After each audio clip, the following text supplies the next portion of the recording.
samenleven met wilde dieren. Hoe doen we dat? We wonen in Limburg samen met vele soorten wilde dieren. Sommige komen hier van nature voor. Andere zijn hier zelf naartoe gekomen of via de mens hier naartoe gebracht. En ja, ook dit is een wild dier. Wilde dieren kunnen belangrijk en nuttig zijn voor onze natuur. Maar tegelijkertijd zijn ze van niemand. Het kan gebeuren dat wilde dieren zorgen voor ongewenste situaties. Soms zijn ze een bedreiging voor andere dieren of planten, veroorzaken ze veel schade of zorgen ze voor onveilige situaties. Maar hoe gaan we hiermee om? Daarvoor hebben we de faunabeheereenheid.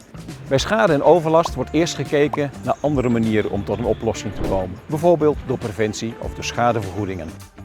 Werkt dit niet, dan kunnen dieren bijvoorbeeld worden weggevangen of verjaagd. De laatste en zwaarste maatregel is uiteindelijk het doden van wilde dieren. Dat mag alleen gebeuren door een persoon met de juiste opleiding en een vergunning. Op deze manier proberen we balans te brengen in het samenleven met wilde dieren. Maar wist je dat je zelf ook hier een steentje aan kan bijdragen?